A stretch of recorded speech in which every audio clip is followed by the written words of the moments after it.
Muchachos, buenas tardes.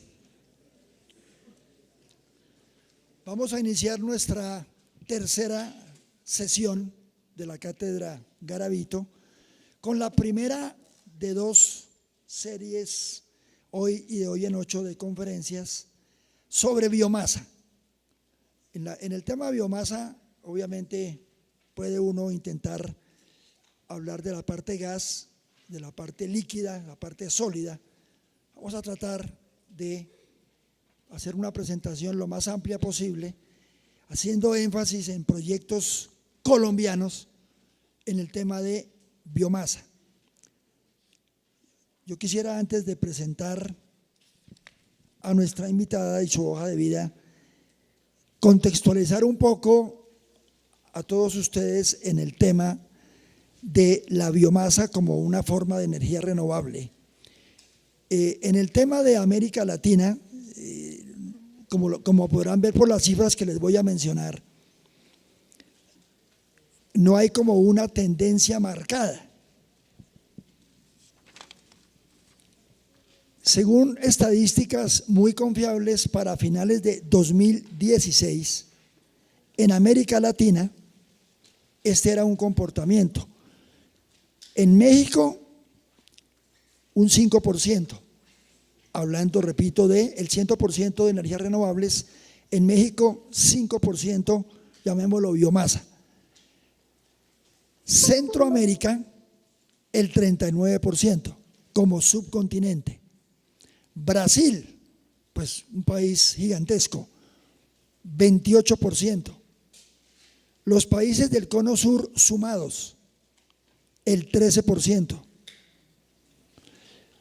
La parte andina, Colombia, Venezuela, Ecuador, Perú, como conjunto de países, el 6%. Y toda América Latina, el 16%. Como pueden ver ustedes con esa información, no es que haya una prioridad sectorial. Uno ve, por ejemplo, repito, que Brasil como país solo tiene el 28%, Centroamérica 39%, pero solo México tiene el 5%. Entonces ya veremos cómo estos porcentajes van a ir cambiando indudablemente a medida que los países a su manera vayan entendiendo el fenómeno y la importancia de convertirnos todos a esta matriz renovable que, como vimos hace 8 días, tiene dificultades prácticas de transición, de aplicación, equipos, incluyendo obviamente la parte de política institucional, política gubernamental.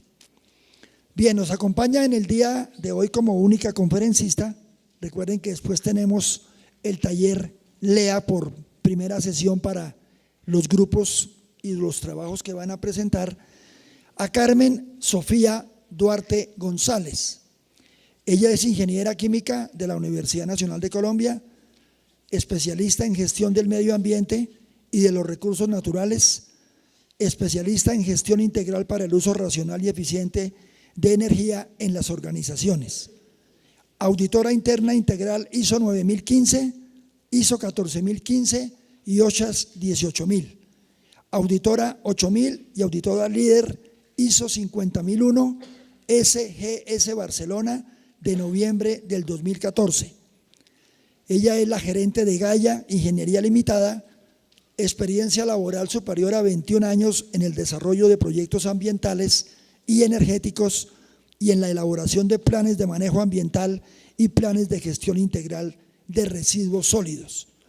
Además, es asesora en el manejo de comunidades indígenas en zonas de conflicto en los sectores petrolero, industrial y comercial.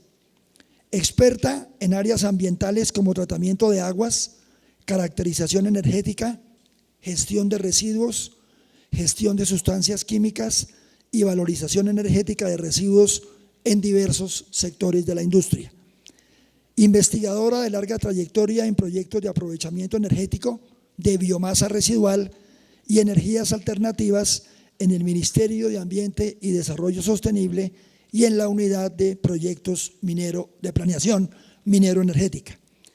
Fue auditora de Sistemas Integrados de Gestión y del Programa de Excelencia Ambiental Distrital, PREAT, de la Secretaría Distrital del Ambiente. Consultora externa de la Cámara de Comercio de Bogotá para la implementación de producción más limpia en ISO 14000 y responsabilidad social empresarial. Realmente es es un pequeñísimo resumen de la extensa hoja de vida de Carmen Sofía Duarte González, y además, normalmente, cuando los estudiantes superan a los maestros, para uno es un orgullo. Me complace que mi exalumna Sofía pues triunfe en la vida. Bienvenida, Sofía.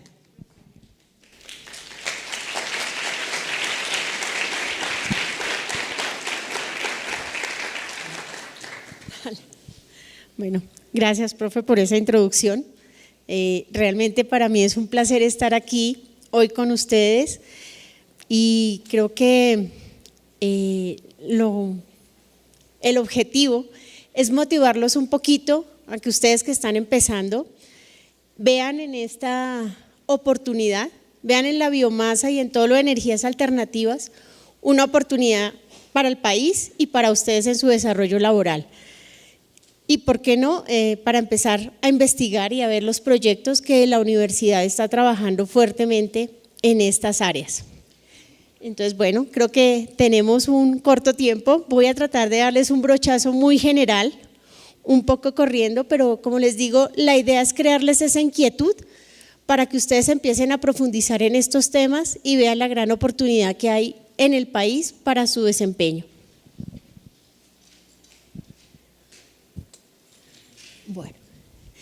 Bueno, voy a dividirla en 4 temas generales. El marco legal, que creo que es el que da todo el foco hacia dónde podemos estar, y que, como van a ver, son normas muy nuevas que hasta ahora se están desarrollando en el país.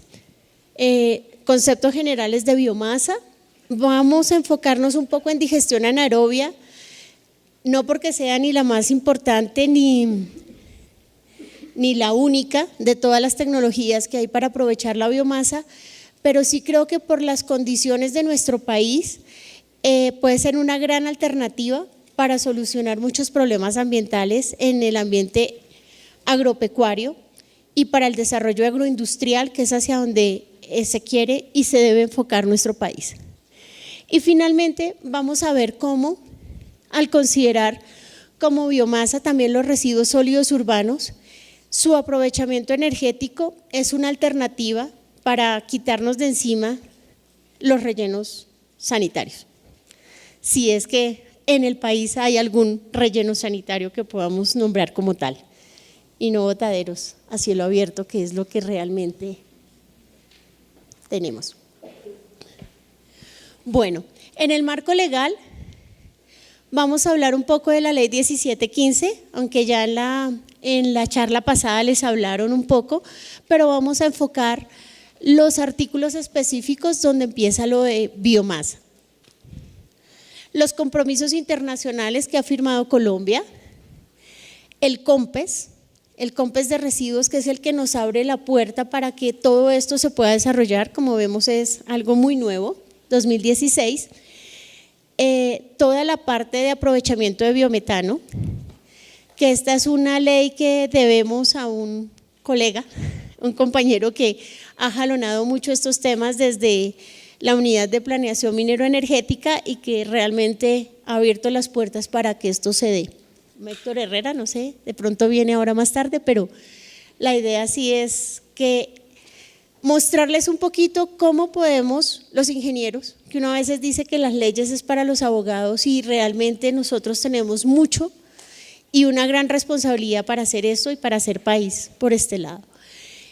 Y el impuesto al carbono y la reforma tributaria, que uno diría como qué puede tener la reforma tributaria, es más, yo creo que nadie la lee, simplemente cuando le cobran los impuestos se asusta, pero realmente no la miramos.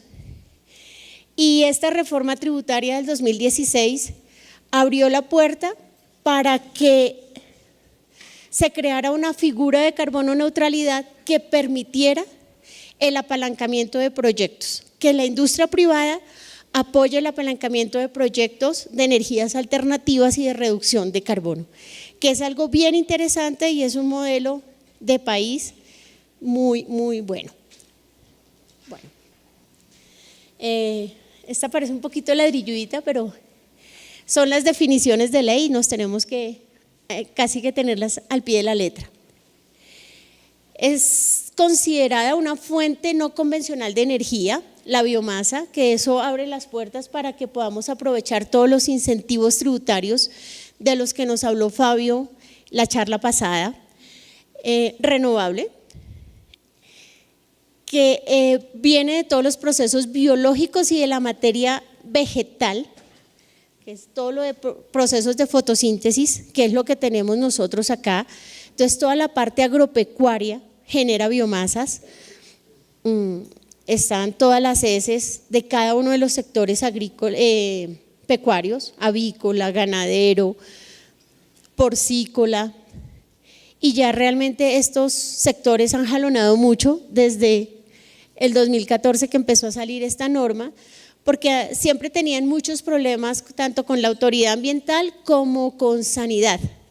Y esto abre un camino para una solución costo efectiva a un problema ambiental que era bastante fuerte y que de hecho ninguna comunidad quería que se le pusiera al lado una avícola o una porcícola. De hecho uno sabía a kilómetros dónde había una por los olores que generaba. Entonces, al considerar esto como biomasa, generar los incentivos que hay, podemos ver todo lo que se abre para todo esto. ¿Cuál es, digamos, la restricción? Que no haya estado en contacto con algún tipo de peligrosidad. Esto enfocado principalmente a los residuos sólidos urbanos y algunos que tienen contacto con residuos peligrosos. Entonces, eso es lo que tenemos que cuidar y por eso es tan importante la separación en la fuente y el manejo de corrientes separadas de cada uno de los residuos. Estos artículos, el 15, 16, 17 y 18, es lo que considera cada una de las energías y estas son las de biomasa, entonces son las que provienen de forestales, de aprovechamientos forestales. Cuando uno va y hace los balances de todo lo que sale de residuos, es increíble ver cómo la mayoría, uno dice no, los aserraderos talan todos esos árboles y realmente no usan ni un 50% de su materia prima, toda va a residuos y es un encarte, algunos hacen aserrín, otros hacen otras cosas, pero realmente hay una gran cantidad de residuos que se pueden potenciar de acá. El artículo 16 habla de las repoblaciones forestales energéticas. Esto es algo que se está haciendo mucho, especialmente en el llano. Hace unos años, desde el Ministerio de Agricultura, hubo un incentivo para reforestación que pagaban bastante dinero para que empezáramos a repoblar, pero no importaba con qué tipo de árboles. Básicamente los hacían maderables. Esta ley lo que promueve es que esas reforestaciones, que pueden ser también financiadas, se hagan con poblaciones forestales energéticas. Al final vamos a ver que ya hay proyectos de muchas hectáreas, de 6.000 hectáreas, 3.000 hectáreas, donde se siembran algunas especies de crecimiento rápido. Más o menos en 3 años ya tendríamos para talar y empezar a generar energía, en ese caso por combustión. Y todos esos proyectos pues tienen todos los beneficios de esta ley. La biomasa agrícola, la agropecuaria de las que le hablaba, casi todos nuestros cultivos generan residuos. Creo que ustedes han oído hablar de los problemas del arroz, del café, de lo contaminante que es todo el lavado de café, de los pecuarios, como les digo, todas las heces de porquinaza, gallinaza, el vacuno, que como vamos a ver es el de mayor potencial, pero el que menos se puede aprovechar por una, ¿cómo se llamaría?, práctica obsoleta que aún tenemos en nuestro sector ganadero. y la energía de residuos. ¿Qué es importante en este artículo 18 y qué resalta? Que se puede aprovechar como biomasa lo que no pueda ser reciclable. ¿Por qué? Porque el país, digamos que tiene unas leyes que hacen como una protección a este sector de recicladores. Entonces, lo primero es reciclar, lo que no se puede reciclar ya se puede aprovechar como biomasa, bien sea la fracción biodegradable o la fracción combustible. Ustedes me imagino que ya han escuchado que en Europa pues hay mucha generación de energía por combustión a partir de residuos sólidos y que hay países que importan basura de otros lados. Esto es por eso, pues por la fracción combustible. También pues está la fracción biodegradable. Cuando veamos las tecnologías vamos a ver por qué y cómo las podemos usar. Esa misma ley le exige al Ministerio de Minas, que al Ministerio de Ambiente y Desarrollo Sostenible, el fijar la valoración energética con criterios ambientales para la gestión de residuos, o sea, para aprovechar biomasa residual.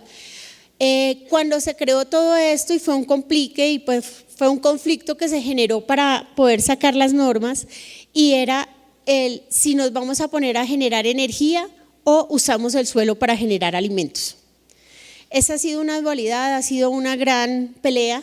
Creo que con todo lo del biodiesel y todo esto también se dio con todo lo de los cultivos de palma, bueno, que esos son un poco también para alimentos, pero es importante ver cómo al hacer y todo lo que estamos hablando y hacia donde el país se ha enfocado es en biomasa residual, o sea, no competir con la parte de alimentos.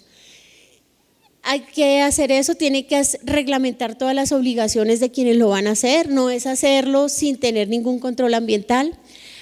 Tiene que haber supervisiones y certificaciones para el aprovechamiento de esta biomasa y para los combustibles que se deriven de ellos y un régimen de pagos compensatorios. Este artículo y este otro que le exige al Ministerio de Minas reglamentar las normas técnicas que definan la calidad que deben cumplir estos combustibles. No es que ahora salga gas y usemos biogás sin tener en cuenta los riesgos que puede generar, sin considerar sus potenciales caloríficos, problemas de transporte, etcétera. Entonces todo eso lo tiene que mirar Minas. Hay que hacer la categoría por calidades y toda la parte de control y a qué sectores y cómo se van a aplicar. También de esto derivan muchas normas y pues gracias a estos dos artículos es que hemos tenido la oportunidad de trabajar pues personalmente con el Ministerio de Ambiente en un proyecto en el 2015 que fue el primero, que era determinar las barreras del aprovechamiento de la biomasa residual.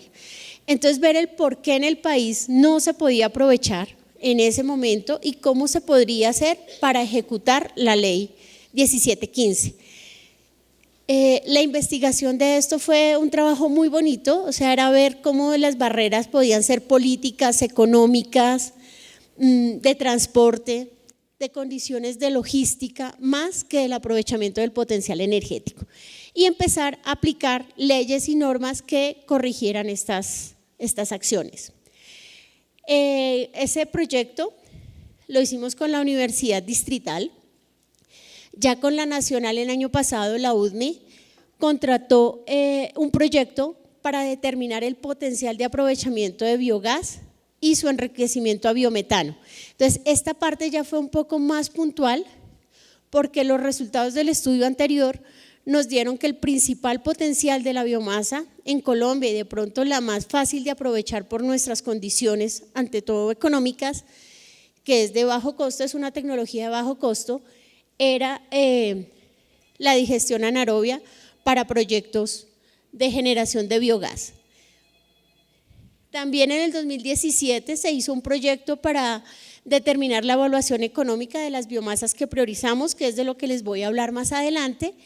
Y actualmente se está haciendo también la UDME un proyecto para determinar el cálculo de viabilidad económica y un proyecto piloto en el aprovechamiento de residuos sólidos urbanos.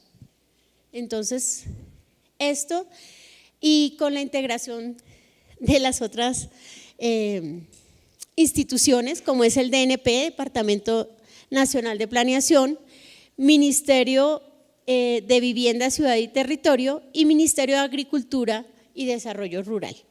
Pues puse las siglas ahí, pero pues la idea es que esto, y como vamos a ver más adelante, la biomasa es tangencial a muchos sectores, beneficia tanto la parte industrial, política, investigación, y todos podemos participar en su aprovechamiento. Bueno, todo este movimiento de país y la ley 1715 y todo lo que ha pasado, pues nace de los compromisos internacionales que firmó el país. Lo primero pues fue hacer como todo el diagnóstico y el estudio de emisiones que teníamos, determinar cuáles eran los sectores industriales que más generaban gases de efecto invernadero y ver qué soluciones y qué estrategias de país se iban a tomar. Entonces, uno de los requisitos para la inclusión en la OCDE era el promover las energías alternativas, si no, pues no podíamos entrar, y pues sabemos que era una de las principales banderas del gobierno anterior, era ser miembros de la OCDE, que finalmente se logró. Entonces era esto, era alargar la vida útil de rellenos sanitarios, hacer un aprovechamiento integral de residuos, o sea, la OCDE casi que le exigía al país que desincentivara el uso de los rellenos sanitarios y que empezara a promover otros aprovechamientos de estos residuos. Y eso era fundamental para estas dos. Eran, aparte de los económicos y los de generación de empleo y las condiciones laborales, eran casi las dos últimas talanqueras que tuvo el país para entrar a la OCDE. Y esto promovió muchísimos proyectos y promovió todo esto que estamos haciendo. Los compromisos del COP21, el Acuerdo de París, que creo que pues todos conocemos, se firmó en el país, se firmó aquí en Colombia con la ley 1844 del 2017, estableció un compromiso de país de reducción del 20% de las emisiones equivalentes de carbono y un 30% si hay aportes económicos de Europa. O sea, creo que ahí están todas las puertas abiertas. Es un compromiso, o sea, se tiene o se tiene que hacer. Y bueno, esto creo que es algo muy importante que se logró a nivel internacional. Y ese 20, sumado con ese 30, o sea, esos 10 que podemos hacer de más, vienen con recursos internacionales. Entonces, ahí es donde está, y lo que les digo yo, muchachos, tienen toda la posibilidades, ustedes que están aquí empezando y liderados por la universidad, que sé que tiene con qué liderar para hacer proyectos piloto muy apropiados para el país, para aprovechar esos recursos internacionales. Aquí se empezó a ver cada uno de los aportes sectoriales. Realmente lo que se hizo en el país con este estudio que lideró el IDEAM fue coger cada uno de los sectores. Transporte hizo lo suyo, que nos lo mostró Carlos García la reunión pasada.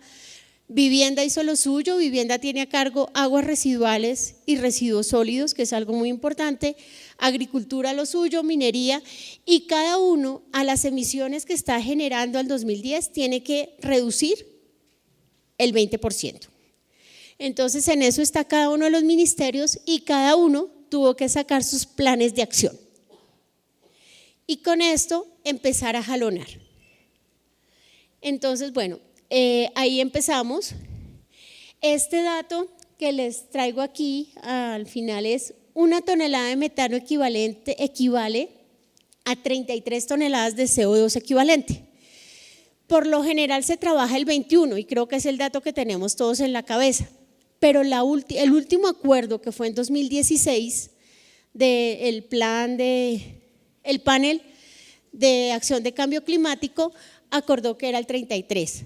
Entonces, ahí hay un incentivo más para que empecemos a mirar cómo sustituimos los rellenos sanitarios y empezamos a aprovechar ese metano y dejar de emitir ese metano a la atmósfera y realmente utilizarlo en la generación de energía para reducir esas toneladas equivalentes. Bueno, anteriormente estaban los mecanismos de desarrollo limpio, que eran como los incentivos de bolsa de carbono, que cuando uno hacía reducciones de carbono había un pago compensatorio y con eso se financiaban muchos proyectos.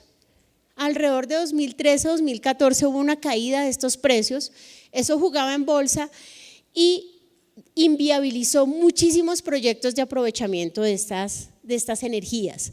Entonces, ahora, y con el compromiso de COP21, también salió el NAMA. El NAMA son acciones nacionales de mitigación apropiada. Esa reducción del 20% que les hablaba cada país, ellos participan y plantean cómo va a ser su estrategia, la presentan al Fondo Verde del Clima y ahí se empiezan a financiar los proyectos. Tienen que ser proyectos muy estructurados y bien estructurados para optar a financiación.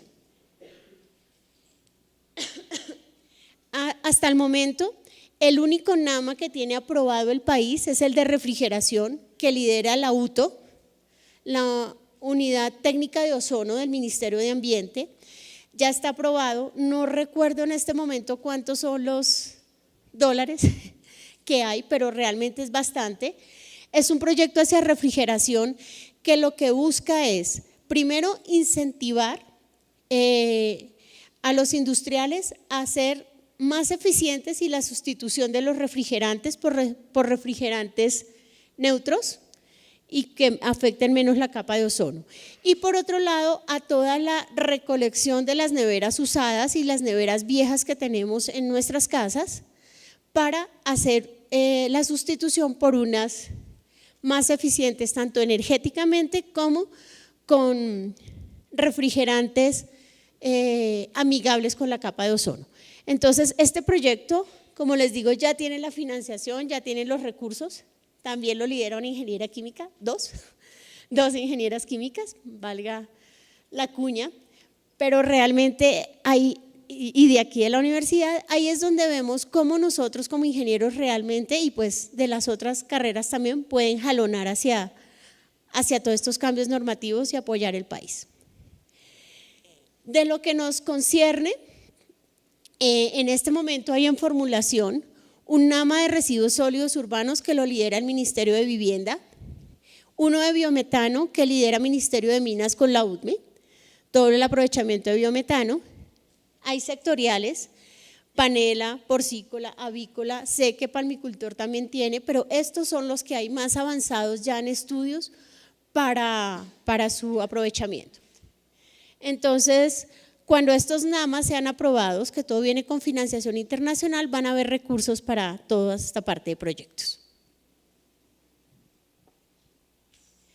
Acá lo que les hablaba, este es mirándolo desde el aprovechamiento de biomasa, cómo el aprovechamiento energético de la biomasa le aporta a los diferentes sectores.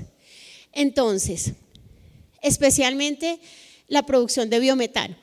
Como vamos a ver más adelante, el biometano también genera un abono o un adecuador de suelos, o sea, tiene dos productos. Uno es el energético, el biogás, y otro es un adecuador de suelos. Este adecuador de suelos, ¿qué haría? Sustitución de muchos agroquímicos que también afectan la capa de ozono por hacer secuestro de carbono en el suelo.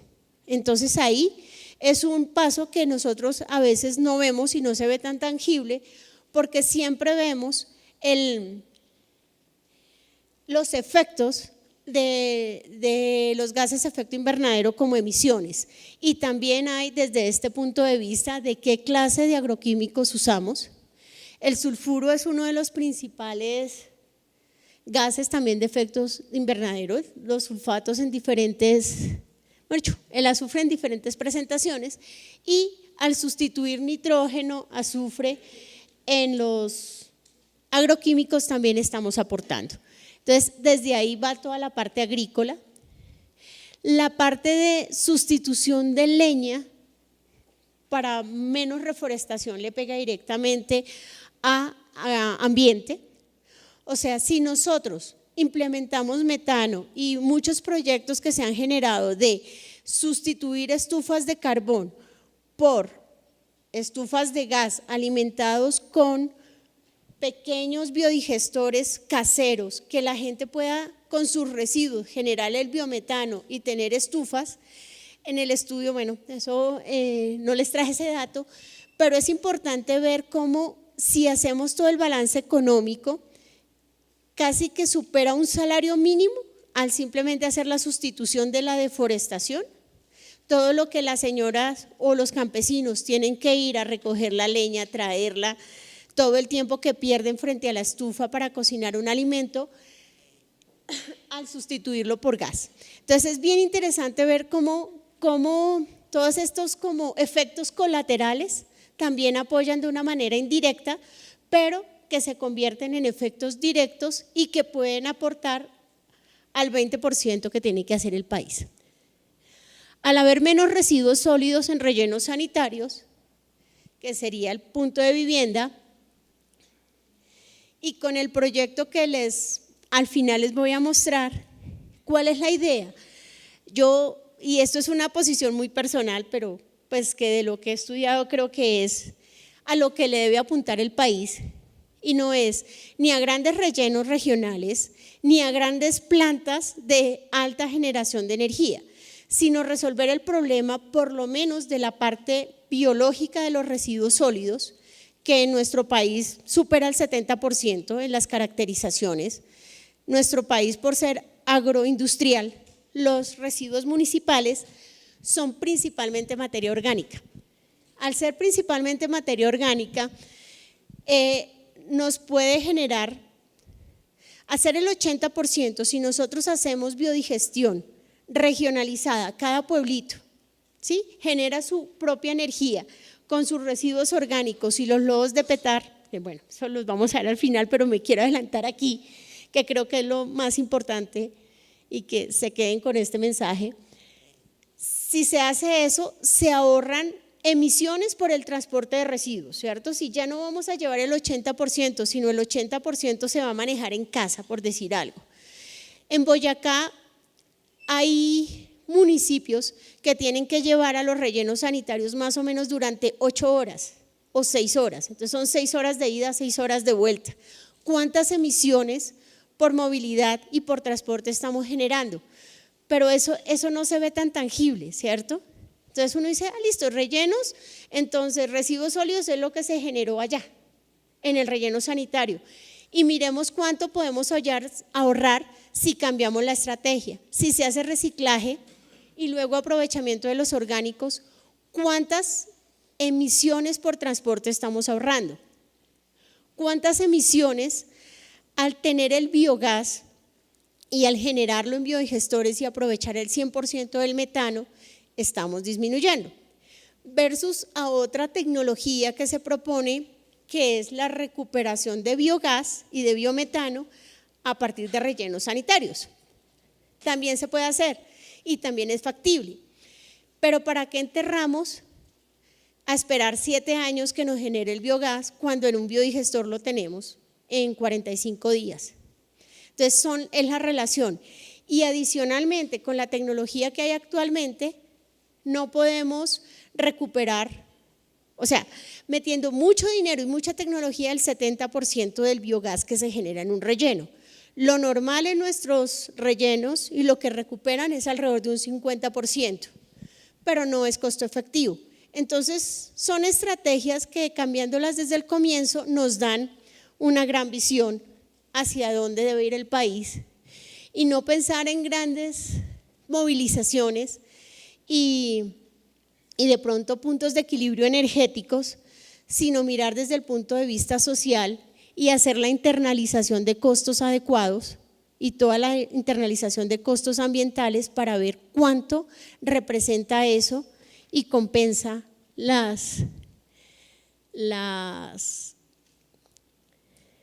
lo que se dice, que la verdad yo eso aún no lo creo, que la valorización energética de residuos es muy costosa.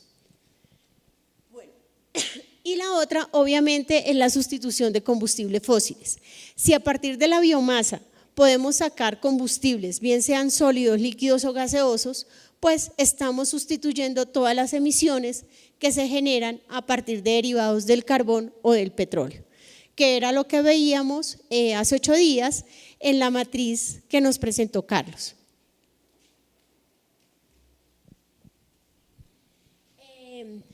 Este modelo, digamos que como les decía, cada sector tenía que hacer su planeación. Les traje la del Ministerio de Vivienda frente a la parte de residuos sólidos. Entonces, el Inventario Nacional de Gases de Efecto Invernadero a 2010 dijo que tenía 14.71 militoneladas de carbono equivalentes, ¿sí? De CO2 equivalentes.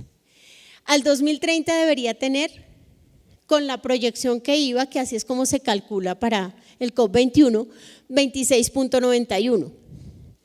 Entonces ahí está lo que ellos deben ahorrar.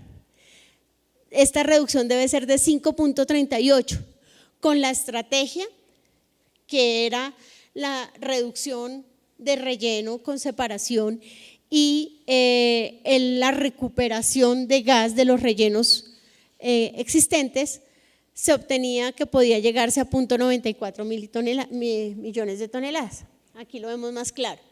Estas son las medidas de mitigación que tenía planteados el ministerio. Tratamiento mecánico y biológico, sistemas de captación, conducción y quema de biogás de rellenos sanitarios, y allá estaba el potencial que se puede hacer. Reciclaje y compostaje. Pero hay otras estrategias que son las que les hablaba que aún no están, pero que ya lo hemos visto, y a partir del COMPES se empezó a hablar con Ministerio de Vivienda y ya se están incorporando esas estrategias. Esto, como lo ven, hasta 2017, pero ya se están cambiando. Entonces son las que les digo: reducción por transporte, las emisiones por transporte de residuos, la reducción de la generación de metano al 100% por la biodigestión y la combustión.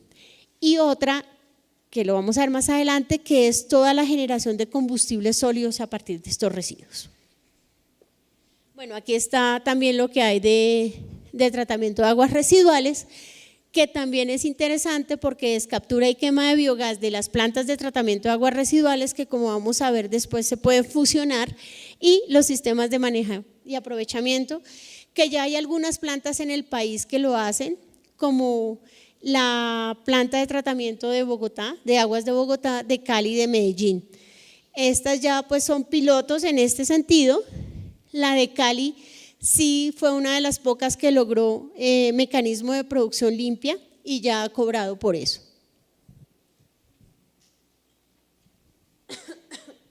Bueno, esto es lo que le decía de las otras que ya se han metido en Ministerio de el NAMA. El nuevo NAMA de residuos le pega a estos 4 tecnologías: la quema de biogás, el aprovechamiento de biogás y CDR, que es combustibles derivados de residuos, y las reducciones anuales por transporte, que como pueden ver ya equivaldría a un 32%. Después de que se hizo todo este análisis de residuos y ver cómo al sustituir todos estos rellenos regionales, que era como la estrategia que se planteó en 2007-2008, al sustituir esos rellenos regionales por el manejo de residuos con valorización energética in situ, se puede llegar a cumplir solo por las emisiones el 32%. Entonces, esto es algo bien interesante, que es una nueva herramienta para país. Bueno, esta es la otra área. Como les decía, a biomasa le pega mucha ley, y debemos estar en capacidad de integrarla.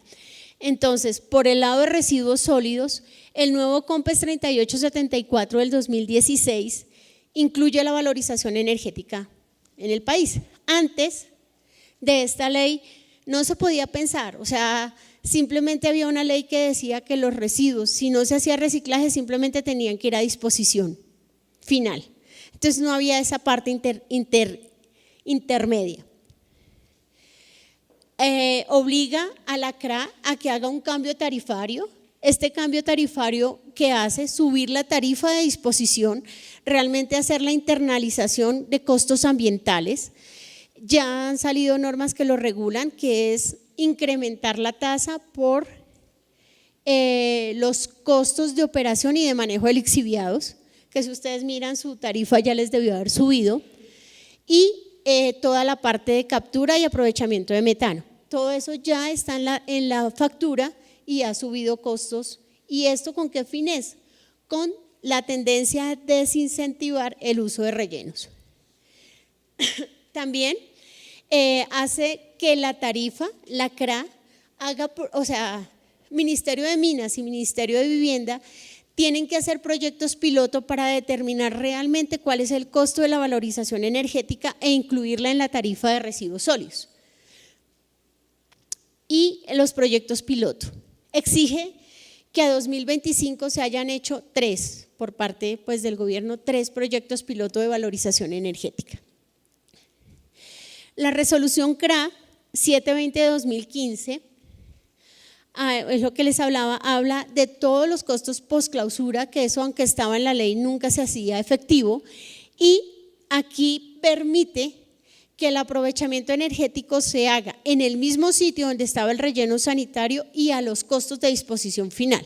Entonces fue como un primer paso que empezó a abrir estas alternativas y fue donde empezó la planta de San Andrés, de generación de energía que hay en San Andrés, que ha funcionado, no funciona, problemas políticos, que problemas técnicos, pero ya ahorita la retomó EPM y la inauguración fue hace un par de meses, la reinauguración. También se hizo toda la parte de reglamentación técnica y ambiental para la disposición final, esto con el fin de ir apretando y cada día hacer más exigentes en la disposición en rellenos sanitarios. Y con este decreto, que como pueden ver es del 2017, se generan todas las, no se generan, se abre el marco y se hace toda la parte tecnológica de cómo puede hacerse el aprovechamiento de tratamiento y las actividades complementarias de tratamiento y disposición final para los servicios de aseo. Bueno, yo creo que ya todos lo conocen, creo que esto se ha hablado mucho, pero esa partecita de tratamiento no existía antes del 2016 en nuestro país. Entonces, eso es lo que ha cambiado todo y por eso estamos hoy aquí. Listo. Entonces ya vamos viendo, ¿cierto? Salió la ley de energías, regula regula toda la parte de energías alternativas, incluye la biomasa que nos puede dar, la biomasa puede ser residuos sólidos, entonces está toda la ley que promueve su uso y ahora están las leyes en que promueven el uso final de los combustibles que se generan. Antes del 2016, pensar en utilizar biometano, o sea, se autogeneraba y se usaba en las granjas. Los porcícolas vienen usando y generando biogás hace mucho tiempo, pero realmente no había para poder hacer proyectos macro. Con esta resolución CREC del 2040 se permite la reinyección de biometano a la red de distribución de gas. ¿Esto qué implica? Esto implica que, por ejemplo, un relleno sanitario como Doña Juana, que genera bastante gas, o podría generar o sustituirse por toda la parte de biometanización por fermentación, puede generar ese biogás y meterlo, si tiene un porcentaje del 95%, reinyectarlo a la red que va a llegar a sus casas para cocinar. Entonces, imagínense con todo ese mercado, todo lo que se puede hacer. O también en pequeñas, ¿cómo se llama? Hay otras que son las distribuciones de gas virtuales, que es como, ¿cómo les diría? Lo que se hace en pipetas, en zonas muy pequeñas, pero que es de gas natural, que se hace como GLP, pero no es GLP, es algo muy técnico, pero puede llegar a las casas también desde ese medio. O si ustedes han visto para gas vehicular, que hay unas pipetas que a veces no es la recompresión, sino por pipetas que se van reinyectando. Entonces, todo esto lo permite con la ley CREC del 2016. Entonces, bueno, ahí ya tenemos un uso. La reforma tributaria, ¿qué nos genera? Y acá muy como a detener un poquito, bueno, se me olvidó decirle, profe, que me dejara tablero. ¿Cómo voy? Bueno, con esta reforma tributaria y este famoso impuesto al carbón que uno dice, otro impuesto, pero bueno, todos lo estamos pagando a partir del 1 de enero de 2017 y no nos damos cuenta. Con este impuesto al carbono, a los combustibles, menos al carbón, que nunca entendimos por qué, o sea, gasolina, diésel y gas natural para la industria, tienen un incremento que se tasó en 15.000 pesos por tonelada. Entonces, a partir de esa fecha, por impuesto, y si ustedes miran cuando tanquean los carros, ya viene con 115 pesos más por galón de gasolina. Entonces, ¿qué es lo que incentiva esto? Listo, ese impuesto se suponía que entraba y que se iba para promover y financiar proyectos de energías alternativas. Pero no, salió una ley y dijo que era para todas las cuestiones y todo lo que se iba a gastar en el posconflicto. Entonces, bueno, por ahí uno queda un poco triste. Pero por otro lado, esto incentiva a que la industria privada participe. Entonces, un ejemplo, las grandes transportadoras, empresas de tractomulas, empresas de transporte de personas, si no quieren pagar esos 115 pesos de más por galón, ¿qué hacen? Patrocinan o compran las emisiones a un proyecto que podemos hacer nosotros con biomasa, con solar, con bosques, para captura de carbono, lo certifica ante un ente certificador, ya salieron las leyes, y ese ente certificador le dice a usted, por su proyecto, incluso ahorro y eficiencia energética, reduce 15.000 toneladas mensuales, o 100.000, hagámoslo fácil, 100.000 toneladas de carbono equivalente mensuales en su proceso. Entonces, como está tasada y juega en bolsa a 15.000, yo, que digamos soy una empresa de transporte, voy a donde ese señor que tiene ese certificado y se lo digo, se lo compro. Entonces, yo no se lo compro por los 15.000 que están en el mercado, sino en 10.000 y es un gana-gana. ¿Sí me hago entender?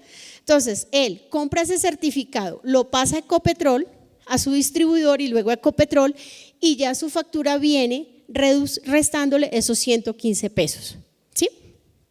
Entonces, él paga su galón de combustible más barato y en vez de que entre al gobierno, entonces va a entrar a un proyecto que realmente está limitando y evitando las emisiones de gases de efecto invernadero. ¿Sí está claro? Es que este es a veces un poquito mejor con tablero. ¿Sí? Entonces, esta es una forma de financiar proyectos que podemos utilizarla y es otra entrada cuando hagamos toda la evaluación económica de proyectos. Este es un poquito complicado, en la ley no está mucho, pero les recomiendo que se lean el decreto 926 y la resolución, esta resolución 1447, como ven, acabo de salir, es de este mes, del mes pasado, perdón, ya cambiamos, pero aquí está toda la parte de cómo esos incentivos y cómo se tienen que certificar, quiénes lo pueden certificar, quiénes lo pueden hacer y es jugar con todo lo de bonos. Bueno. Y estas otras leyes paralelas que también salieron hace muy poco y que nos incentivan mucho, que son las leyes de cambio climático. Entonces, en esto reglamenta la gestión tanto de privados como de públicos, de entidades privadas y públicas, para cómo va a ser su gestión del cambio climático. Entonces, los municipios tienen unos tiempos de adaptación para que su plan de desarrollo municipal, regional, departamental sean incluyentes de estos proyectos de reducción de cambio climático y van a tener financiaciones extras. Entonces, en esa ley, que también los invito a que la lean, es muy reciente, pero muestran cómo son las funciones que tiene cada una de las entidades, qué se debe hacer y cómo la industria privada puede participar para esa gestión de cambio climático. Los planes nacionales de desarrollo departamentales y municipales deben incluir toda la parte de energías alternativas, de residuos, de cambio climático. Entonces, esas, cuando ustedes vayan a proponer proyectos en alguna región, deben partir de ahí. Entonces, deben partir que eso lo incluyan y si no, en los nuevos planes hay que incluirlas.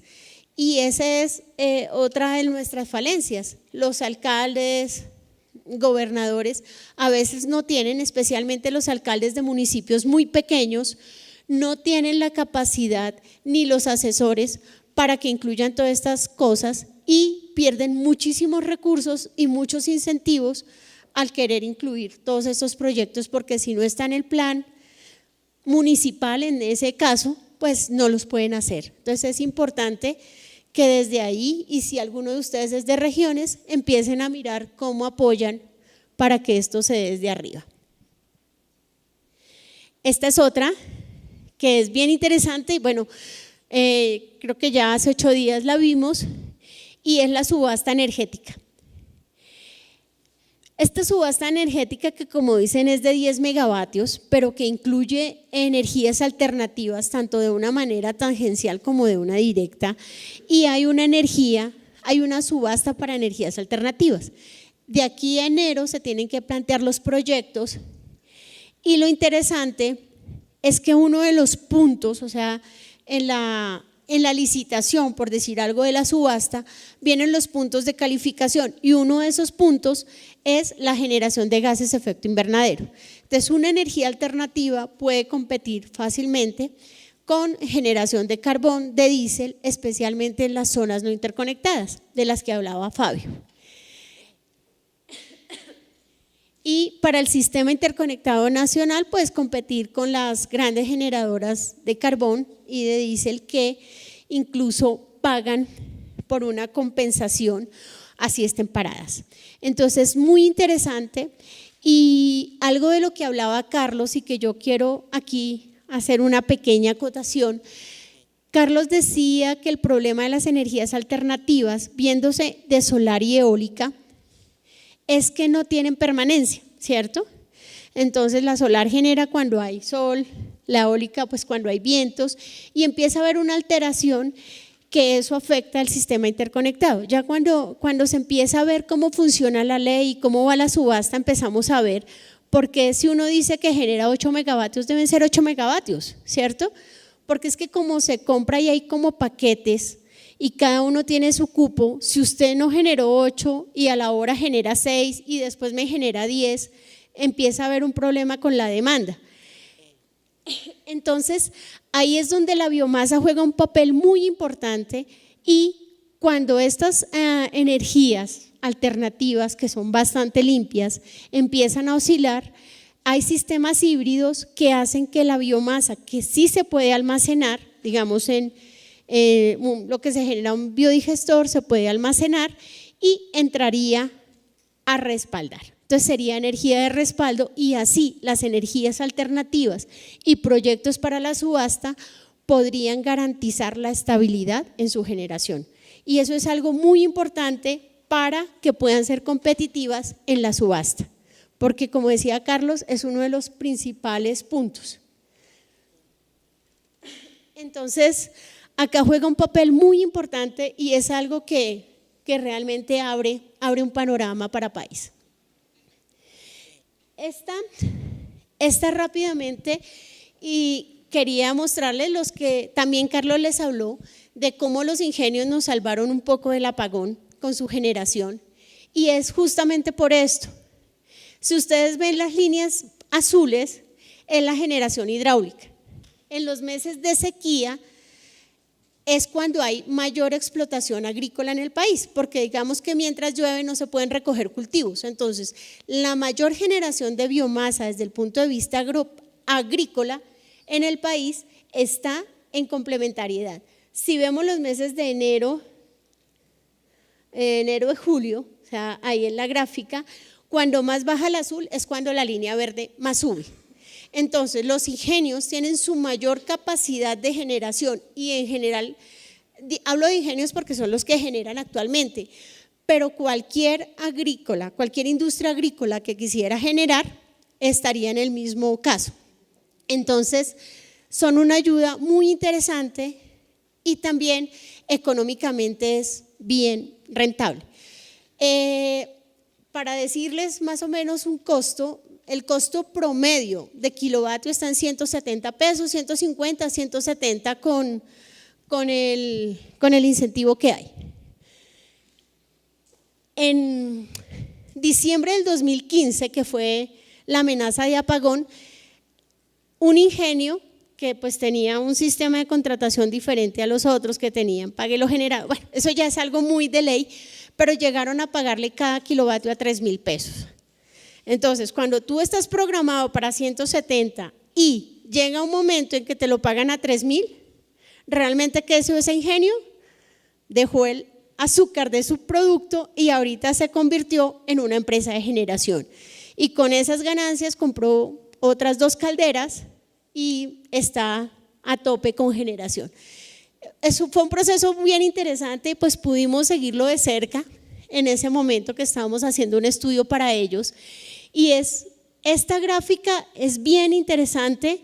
Con esta gráfica, bueno, tuvimos que hacer una pelea ante la CREC para que realmente entendieran cómo funciona la complementariedad de la biomasa con la energía hidráulica en el país y cómo sería un gran apoyo, tanto desde el punto de vista ambiental como de sostenibilidad energética para el país.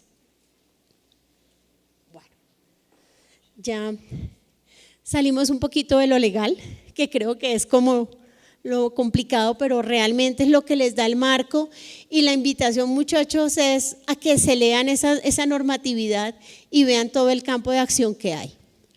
Bueno, de la biomasa vamos a pasar por conceptos generales, una visión muy rápida porque esto tiene muchísimo contenido, pero vamos a ver cómo qué es, hacia dónde va, los beneficios, los usos y rápidamente las tecnologías que se pueden implementar para la valorización energética de la biomasa.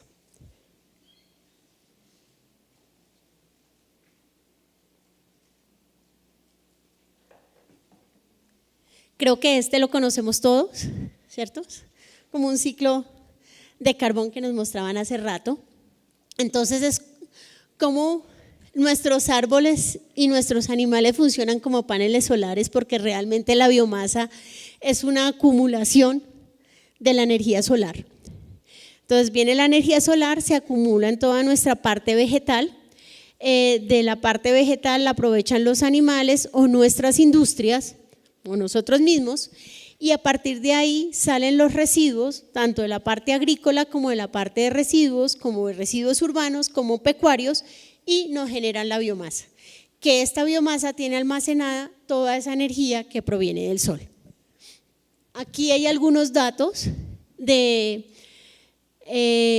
aprovechamiento de biomasa en Europa, el profe les contaba algunos, pero es interesante ver cómo a nivel mundial y especialmente en Europa, que tienen estaciones y que ellos se aterran, que cómo es posible que ellos teniendo solamente 6 meses biomasa utilicen mucho más, y cómo Colombia, que está en un lugar privilegiado, no la utilice. O sea, cuando vienen los alemanes o los holandeses acá, ellos no entienden cómo teniendo las 24 horas todo el año, estos campos verdes, nosotros no hayamos desarrollado esa tecnología.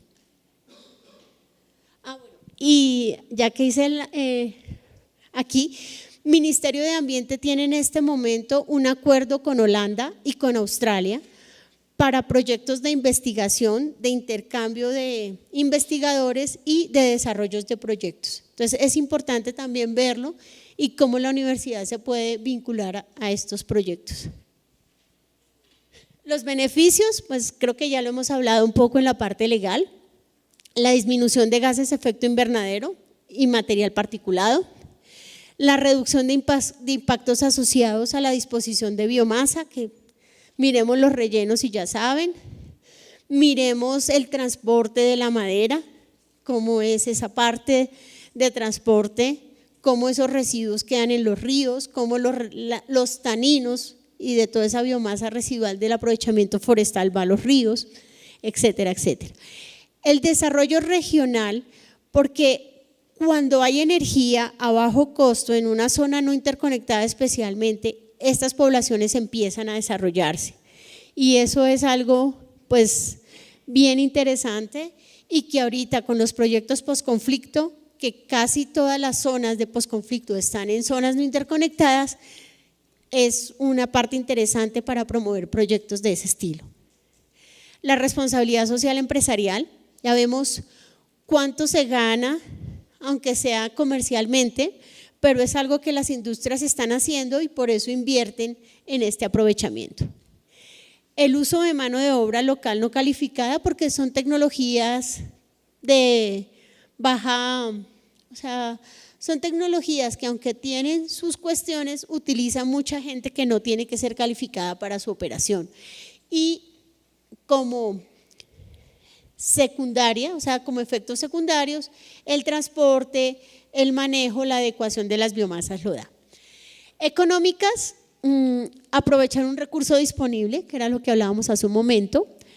Ya las tecnologías son más accesibles. Anteriormente, pues realmente pensar en implementar tecnologías para aprovechamiento de residuos, de valorización energética, pues costaban bastante.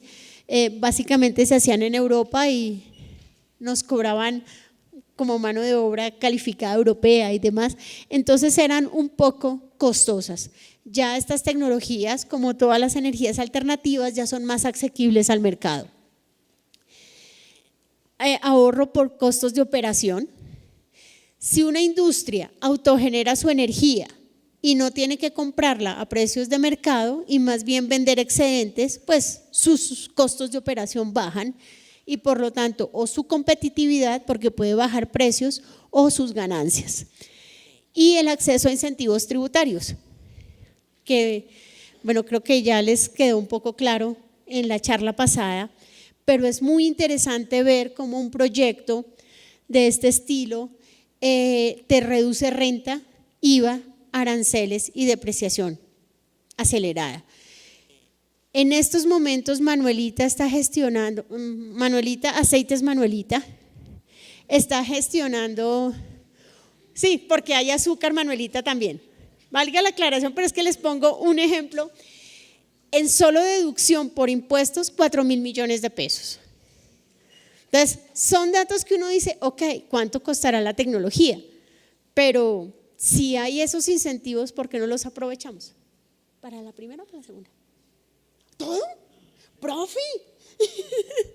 Estoy bien quedada. Bueno, entonces biomasa residual, ¿de dónde viene? Creo que me quedé muy corta, profe, le dije cada 15 minutos. Usos energéticos, usos no energéticos, toda la biomasa se puede utilizar en alimentos de animales, biomateriales, bioquímicos y en usos energéticos como son calor y energía, gas de síntesis, que este gas de síntesis abre la puerta a todo el desarrollo químico que queramos. O sea, al tener ya el gas de síntesis podemos pasar de metano a metanol y de metanol a cualquier cosa. Que aquí me lo digan los ingenieros químicos porque a mí ya se me olvidó la ingeniería química. Alcohol y combustibles.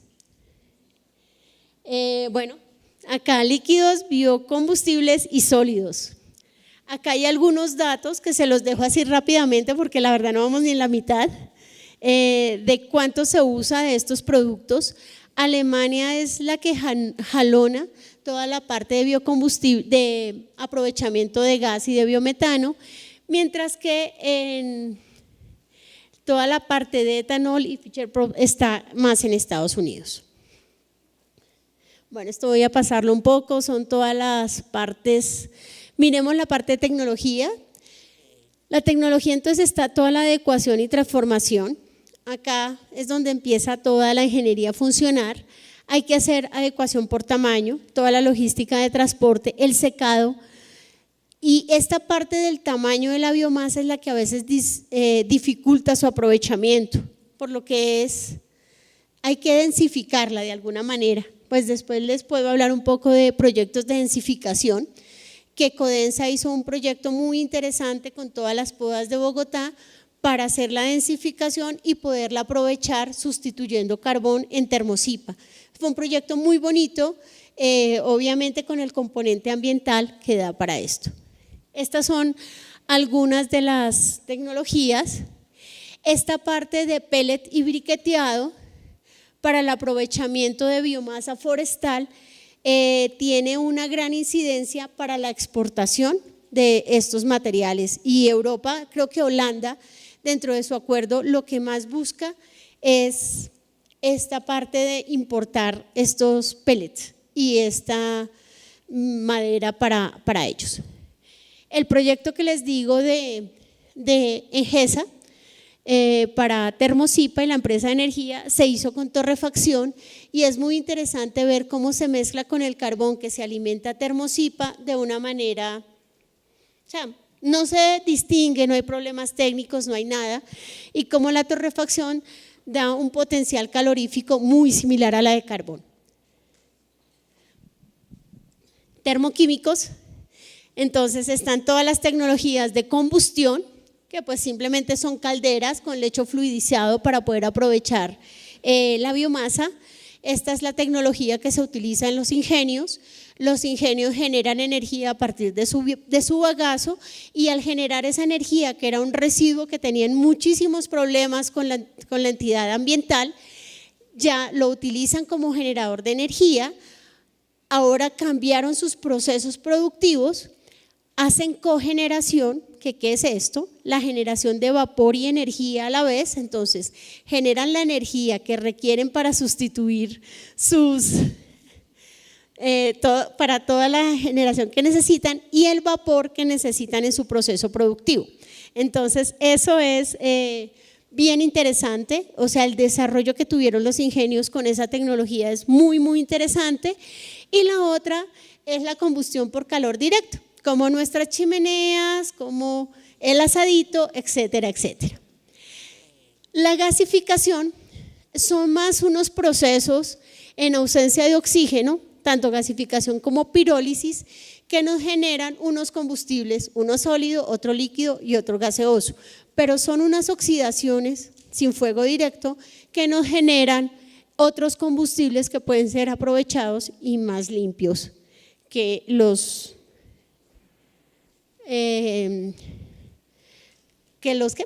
hidrocarburos. Y los biológicos, que era pues de lo que les iba a hablar, pero creo que quedo en deuda con ustedes.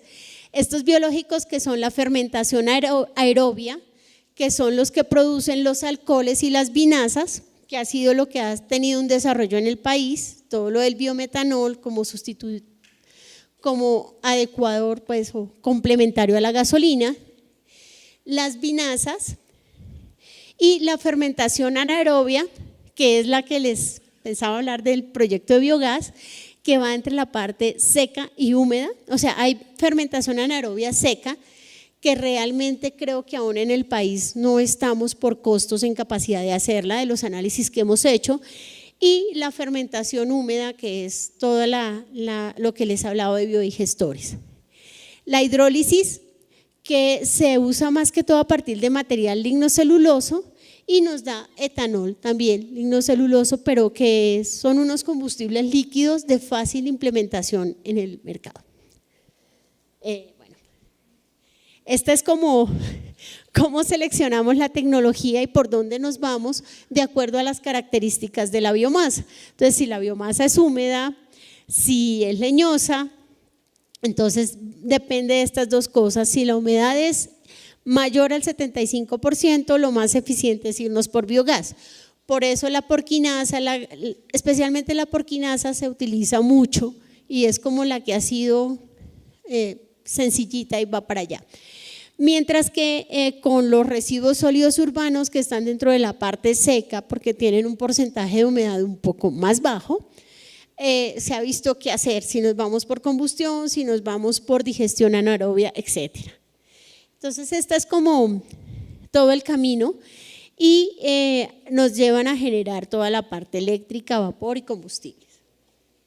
Bueno, voy a pasar aquí rápidamente, porque creo que quedé en deuda. Bueno, la digestión anaerobia, y se las quiero explicar un poquito detenidamente. Entonces, tenemos todos los residuos. Una ventaja de la digestión anaerobia es que se puede hacer codigestión, o sea, se puede hacer mezcla de estos residuos. Entonces, se pueden tomar residuos agropecuarios, residuos sólidos, residuos de lodos de petar y hacer como nuestro cóctel. Es como, y se alimenta el biodigestor. El biodigestor es como el estómago de una vaca. Entonces, ¿qué le voy a dar para que mi vaquita sea lo más eficiente posible? Entonces, alimentamos el biodigestor. En el biodigestor, por medio de bacterias, hay una descomposición de esta materia orgánica, de todos sus sólidos volátiles, se genera gas, que el biogás, ¿qué es? Es una mezcla de metano, que es el que tiene la capacidad, digamos, combustible, el CO2, agua y H2S, que es el que hace que huela un poquito feo. Entonces ahí se corrió el ganchito. Realmente los que son corrosivos son el agua y el ácido sulfídrico. Entonces esos presentan gran corrosión que para cualquier uso hay que limpiar. Hay muchas tecnologías para limpieza, pero se va usando. Y por el otro lado sale el biofertilizante, que es un adecuador de suelos, que en este momento faltan las leyes para implementar su uso adecuado y realmente hay como una pequeña talanquera de cómo se puede aprovechar este recurso, pero que a nivel internacional y en un proyecto que estuvimos visitando en Brasil, ya tienen estudios de cómo se ha recuperado 3 y 4 centímetros de la capa vegetal cuando se hace adecuación y manejo con este tipo de biofertilizantes y no los químicos.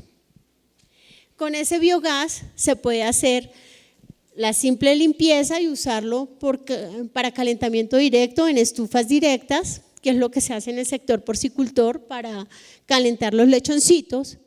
Se hace una purificación también hay unos motores que pueden generar el biogás y a partir del biogás generar energía eléctrica.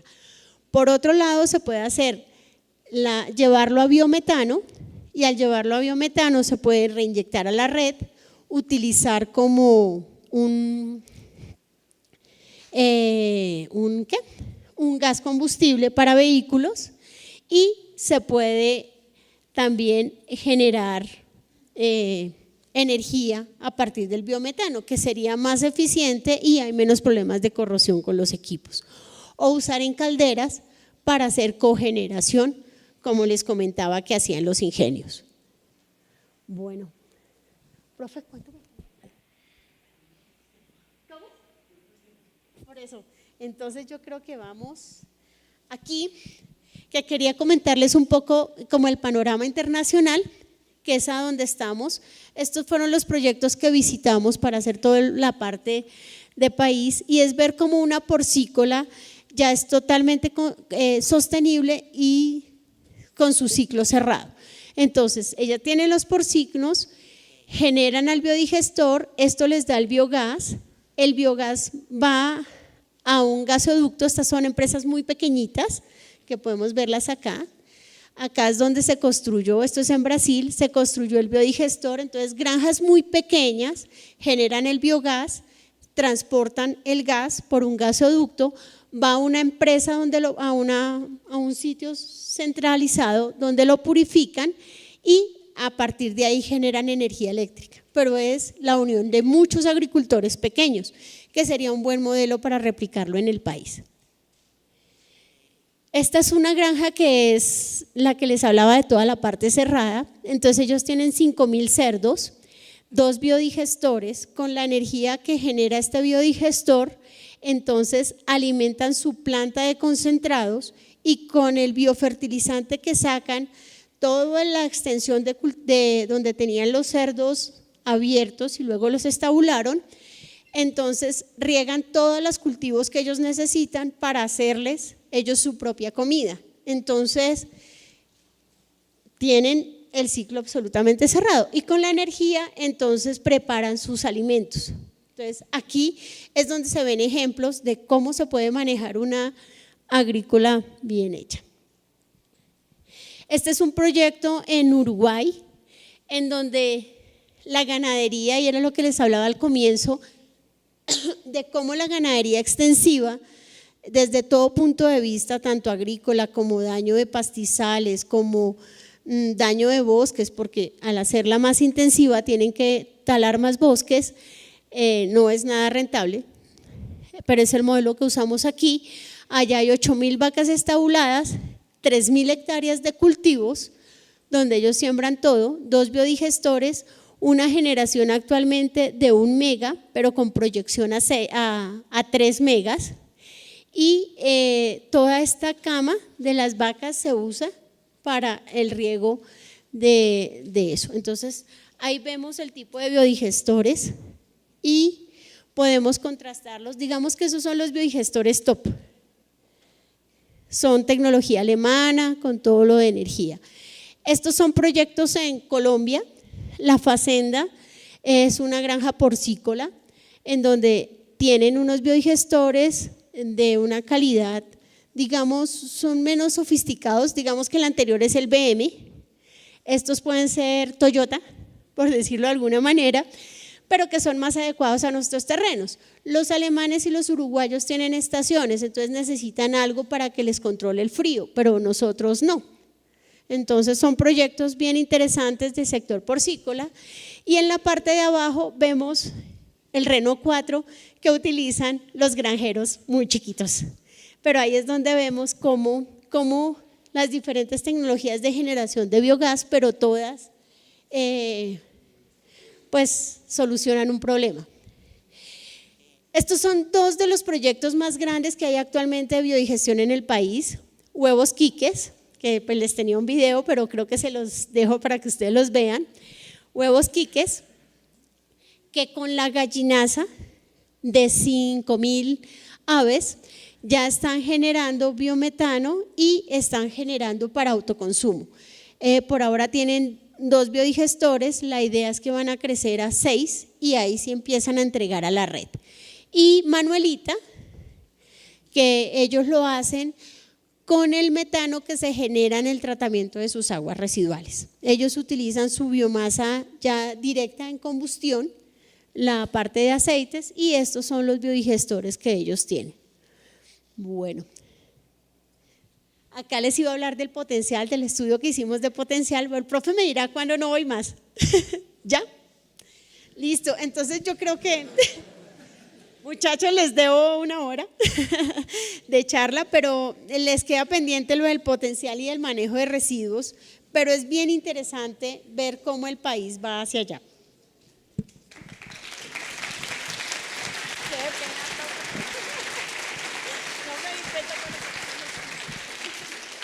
Sí.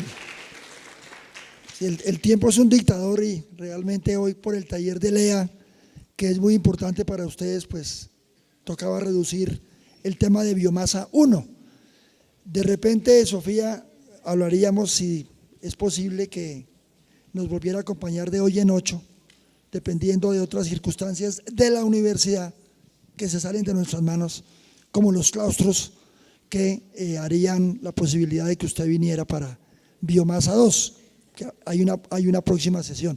De todas maneras, queda la presentación completa por parte de ella. Vamos a dar tiempo para un par de preguntas, si las hay, sobre este gigantesco tema expuesto por Sofía. A ver, muchachos, preguntas. Buenas tardes, mi nombre es John Aranzales, soy estudiante de Ingeniería Civil. Más que una pregunta, es una preocupación. Realmente, desde la primera charla… Hola. Desde la primera charla venimos viendo la apertura de la legislación y los incentivos económicos que se vienen ofreciendo para la implementación de las energías alternativas. Pero realmente cada vez que avanzamos, siento que estas nuevas normas y los incentivos económicos están hechos como a la medida de algunos industriales que quieren entrar al negocio de la energía, como Manuelita, como los azucareros en el país, como algunas empresas generadoras de energía hidroeléctrica, y que realmente más que incentivar la producción a pequeña escala, de resolverle el problema al campesino que está en la zona no interconectada, realmente lo que buscan es apalancar los negocios de energía de los industriales en el país. Realmente tengo esa preocupación y cada vez que me enfrento a una nueva charla quedo con la misma sensación. Ya vemos la Facenda con la familia Uribe, ya vemos a los azucareros aquí, supongamos que no es Uribe, dejémoslo en la buena fe, pero tengo esa preocupación, no sé. Buenas tardes, Juan Felipe Llamizar, de Ingeniería Eléctrica. En pequeña escala, o sea, en una granja, no sé, por ejemplo, no más de 500 cerdos, digamos, ¿cuál es la mejor forma de aprovechar estos residuos? O más bien, ¿cuál es como lo más rentable en cuanto a biomasa? Bueno, voy a empezar por allá para luego tomarme el tiempo. Digamos que eso ya se está haciendo y desde la asociación ya se viene patrocinando de alguna manera. Ellos ya tienen cada uno biodigestores como los que vimos en la fotografía de la parte de abajo, casi que es ya un acuerdo que se hizo con las corporaciones autónomas regionales. Entonces lo que ellos hacen es que sacan su porquinaza, que antes había casi una orden de cierre para todos, lo meten al biodigestor, generan energía. Esta energía simplemente purifica los dos componentes que les hablaba que son corrosivos. Es un proceso muy sencillo porque simplemente lo hacen con esponjilla, bombril. Lo meten, van cambiando periódicamente, esta retiene el ácido sulfídrico y ya con eso ellos usan quemadores y calientan sus lechoncitos. Ese es el aprovechamiento que se le da ahora. Realmente por la porquinaza que ellos generan no hay mucho que hacer y lo que más aprovechan y que fue un gran logro, realmente ni siquiera todas las corporaciones autónomas lo han aprobado, pero ya muchas permiten que se haga riego directo con el control de la asociación. Los pequeños realmente lo que tienen que hacerse y que es algo que en nuestro país no nos gusta mucho es básicamente la asociatividad. Entonces eso es lo que se hace con los pequeños, más que verlo desde el punto de vista energético, ellos lo ven como una solución a un problema ambiental, porque no tienen más para generar. La otra solución, y que estamos mirándola con PORC, que es la asociación que los reúne, es replicar el proyecto que se vio en Brasil, el que les mostraba. En Fusagasugá hay más o menos 120 porcicultores, muy pequeñitos todos, en donde se podría replicar un ejercicio como el gaseoducto que les mostré ahí. Bueno, para lo otro. Yo sé, es como la preocupación de todos, pero realmente si ustedes miran la ley de en autogeneración distribuida, ya se está haciendo el marco y menos de 1 megavatio usted ya puede generarlo y venderlo a la red cuando estén los distribuidores de doble línea. Entonces digamos que hacia dónde vamos. Digamos ustedes tienen una finca aquí en Melgar, Girardot, que tiene mucha energía solar, entonces se pueden montar los paneles solares, pasarlos como un proyecto de reducción de emisiones de energías alternativas por ley 1715, digamos personas que ya declaren renta con cierta cantidad de renta, que pues yo creo que casi todos ya nos toca declarar renta. Entonces, si uno mira el 50% del proyecto que usted haga para su casa normal, ya lo puede deducir de impuestos. Sí tiene un trámite, pero realmente los formatos no son tan complicados, o sea, ¿Qué sucede con los chiquitos y por qué uno a veces dice que las leyes están hechas para los más grandes? Es que los grandes primero tienen la capacidad y el potencial del recurso humano para hacer estos estudios. No son estudios muy fáciles, realmente, o tienen que contratar a consultores especializados en el tema y eso cuesta. Entonces, un granjero pequeño como el que hablábamos, pues él con solucionar su problema ambiental ahí se queda, pero si uno le dice haga una inversión, planifique, haga estos incentivos, y se lo digo por experiencia, nomás con los proyectos que teníamos de la CAEM, de decirles, mire, les regalamos la consultoría. Acá nuestros agroindustriales y los industriales pequeños son muy temerosos a eso, ya que me van a cobrar, eso después vienen con algo más y cierran un poco las puertas. Yo pienso que el problema no es de normatividad, las leyes están y aplican para todos, el problema es de mentalidad. Mientras nuestros microempresarios y pequeños empresarios no dejen de verse como el chiquitico y yo más bien cómo evado impuestos y cómo hago las cosas para que no pagar y no generar cosas, no vamos a surgir. Entonces yo creo que la invitación es que ustedes salgan a crear empresas, pero salgan a crear empresas como grandes industriales y no se queden en que voy a hacer algo pequeño. Miren las posibilidades que hay hacia afuera y podemos hacer cosas grandes y aunque seamos pequeños, pensar como grandes. Yo creo que esa es la gran diferencia y es el bloqueo que tiene el país. Las leyes están hechas para todos. ¿El problema cuál es? Que lo aprovechan los grandes porque son quienes tienen la capacidad, sobre todo el recurso humano. Pero que aplican a todos. O sea, si usted lo quiere hacer en su casa, a su casa van los incentivos tributarios. Ya es que lo hagan. ¿Sí? No sé si queda claro, pero creo que ese es lo que veo. Y, bueno, para cerrar, les quería mostrar y este archivo se los dejo.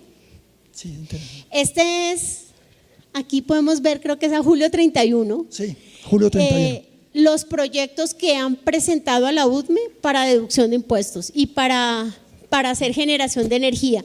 Esto es lo que hay, es con biomasa. Y como podemos ver los nombres, sí, puede haber gente grande.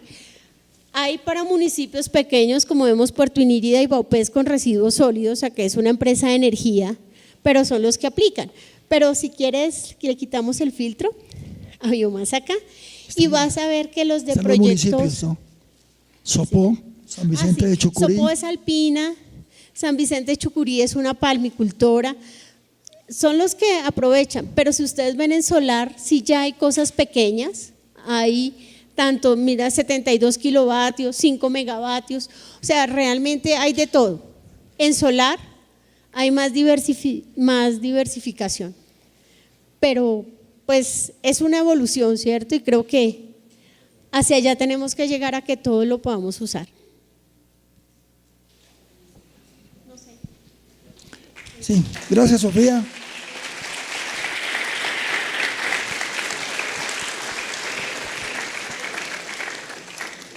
Para efectos de lo que sigue, que es el taller, para darles herramientas para la parte de los trabajos, los documentos, le ruego al grupo número 47 en particular que atiendan a la conferencia común y corriente y al final se quedan conmigo 2 minuticos porque es un grupo un poco diferente al resto en lo que tienen que hacer, pero lo que les van a decir hoy es una guía que es válido para absolutamente todos. Hoy es clave y por eso lamentablemente con Sofía, pero hoy tenemos que hacerlo, era el momento oportuno y por ese motivo era inevitable que la profesora Lina estuviera hoy precisamente por no avanzar más en el semestre y entre más rápido ustedes pudieran tener esta conferencia. Entonces, insisto, ella va a tener una dinámica, ya les va a explicar, pero el grupo 47 en particular se queda porque es algo diferente, no en lo que se va a decir, sino la manera de aplicarlo. Profesora Lina, ya usted es conocida, ya se presentó, total de que quedamos en sus manos. Gracias. Muchas gracias. Chicos, muy buenas tardes, ¿cómo están? Bueno, ya nos habíamos visto en la primera sesión de presentación. Entonces, como les dijo el profesor Marcelo, el propósito de la actividad de hoy, que funciona un poco a modo de taller, porque la participación de ustedes el día de hoy es fundamental pues para el desarrollo de la actividad y para la apropiación de los conceptos que necesitamos que ustedes se lleven súper claros para la elaboración de sus tareas. Entonces, bueno, antes que nada, creo que es importante que ustedes conozcan que están distribuidos por unos grupos. Ahorita les voy a explicar un poquito cómo va a funcionar, porque ustedes están viendo que hay Orinoquía, Caribe, Andina, Pacífica.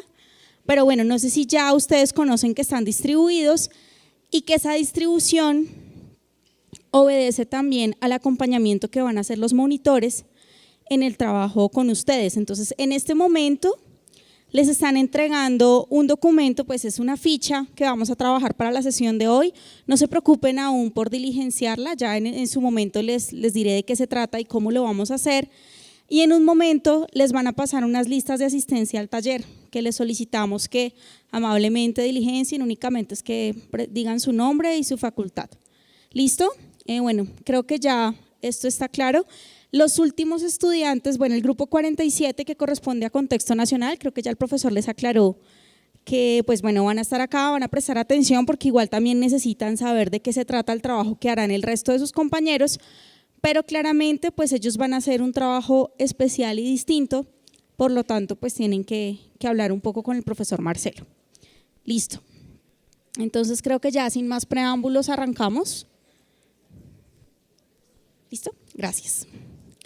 Bueno, entonces el día de hoy vamos a hablar justamente de cuál será la tarea que ustedes van a elaborar y cómo va a ser el apoyo que nosotros les vamos a dar para esa elaboración de la tarea.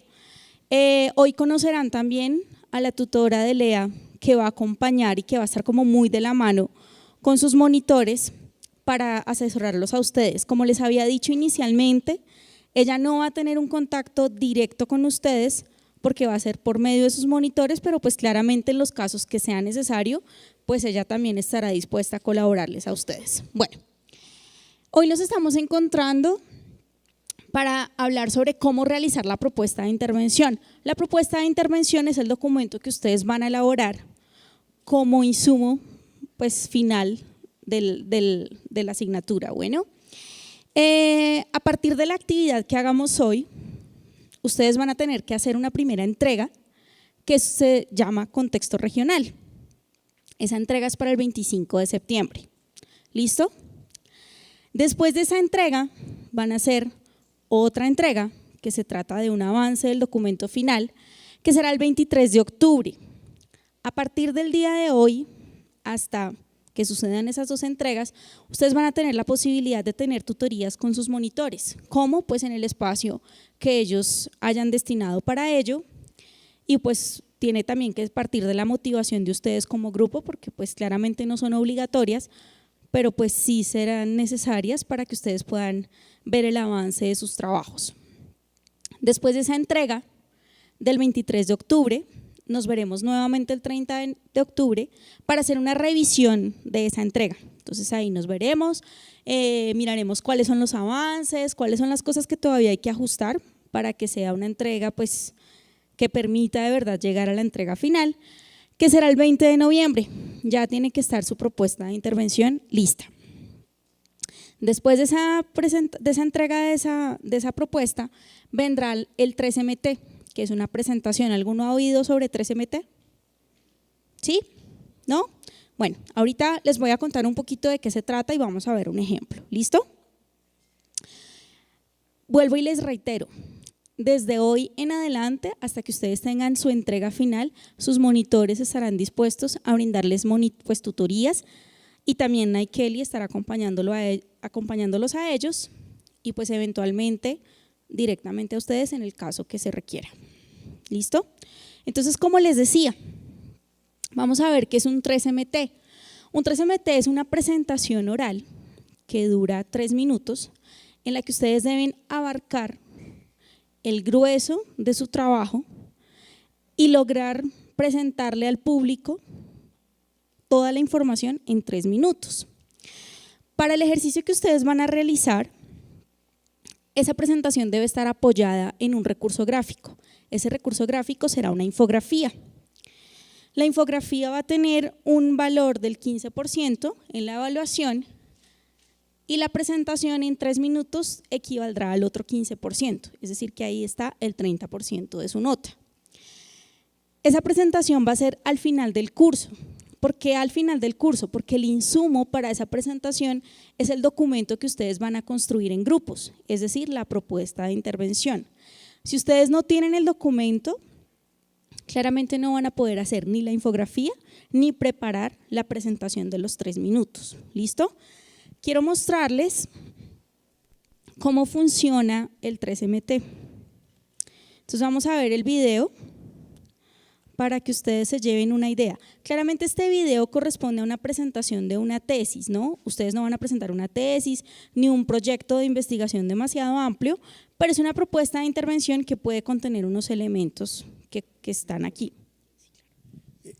3MT es una marca registrada por la Universidad de Queensland, en Nueva Zelanda, que arrancó con ese proyecto internamente y se fue haciendo tan famoso que ya lo han adquirido muchas universidades en el mundo entero. La Universidad Nacional de Colombia lo hizo el año pasado, ya hubo la primera versión del 3MT, que es, repito, una marca registrada, pero que se ha estado aplicando para otras cosas. 3MT quiere decir que es 3 minutos tesis. Originalmente, y así sigue siendo, es para exponer una tesis de doctorado, para el que uno se pudo haber gastado 4 años haciéndola, en 3 minutos, con una sola diapositiva. ¡Wow! Sí, señor, poder de síntesis. Resumir 4 años de trabajo en 3 minutos máximo. A los 3 minutos suena una chicharra o su equivalente y ahí termina. Eso ya ha venido, y en YouTube encuentran infinidad de estos videos donde se encuentra esa metodología y por lo tanto obliga a la persona a ser muy sintética con un solo gráfico y además durante los 3 minutos no pueden acceder a nada más. No hay que voy a pasar un video, no, nada. La diapositiva y su propia intervención ante el público. Y hay unos jurados que obviamente dan una calificación. El año pasado en la Nacional se hizo en septiembre, yo tuve la oportunidad de ser el maestro de ceremonias de esa primera versión, deben estar por hacer la segunda en la Nacional ahora en septiembre, en la semana universitaria. Me contaban que ya se habían inscrito por lo menos 25 tesis, el año pasado concursaron 34, ganó una tesis doctoral de un estudiante de química de Medellín que en 2 minutos 19 segundos hizo una presentación absolutamente impecable con una diapositiva. De tal manera que sí es absolutamente posible esas cosas y la hemos adoptado para que en este tipo de cosas nos concretemos a lo que venimos, así como decimos, a lo que vinimos. Eso es, y hay que darle el crédito que es una marca registrada de Universidad de Queensland. Profe. Gracias, profe, por la dirección. Bueno, vamos a ver entonces el video para que ustedes se lleven una idea de lo que sucede en un 3MT. Laura Martínez Parro, Evolución térmica y estructura de la litosfera de Marte, Ciencias e Ingeniería.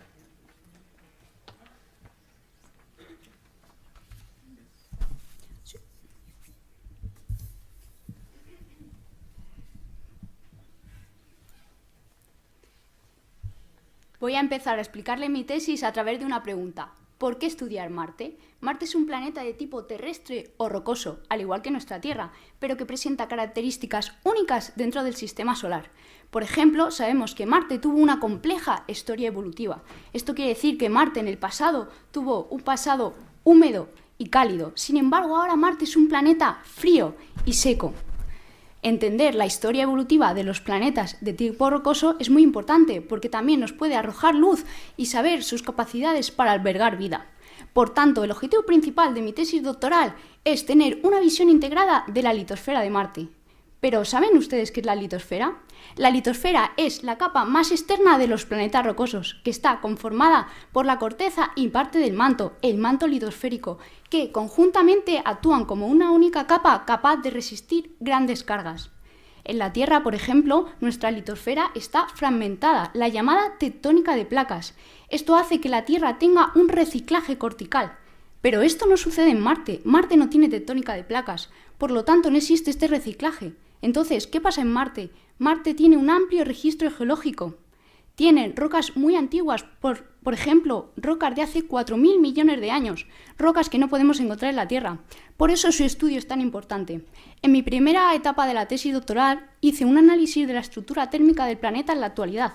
Para ello conté con datos de la misión Mars Odyssey de la NASA, datos de la abundancia de los elementos radiactivos, que me permitió hacer modelos a través de datos geofísicos, por ejemplo, de topografía, gravedad o espesor de la corteza, que me permitieron hacer esos modelos globales de estado térmico, que los escalé a partir del polo norte de Marte. Estos modelos, además, me los podía llevar hacia el pasado, que es lo que estoy haciendo actualmente, y los puedo combinar con los estudios geoquímicos del planeta. Estos datos geoquímicos nos llegan a través de teledetección, de datos in situ de los rovers que están ahora mismo estudiando Marte en la superficie y también a través de muestras meteoríticas. Por tanto, además, puedo combinar ambos modelos. En el futuro, nuevas misiones como ExoMars de nuestra agencia espacial, InSight de la NASA, nos proveerán nuevos datos, tanto geofísicos como geoquímicos. Por tanto, establecer una conexión válida entre ambos modelos geoquímicos y geofísicos nos permite establecer una conexión geológicamente muy válida que nos permite analizar los planetas de tipo rocoso y así estudiar su historia evolutiva y, por tanto, las capacidades para albergar vida. Muchas gracias.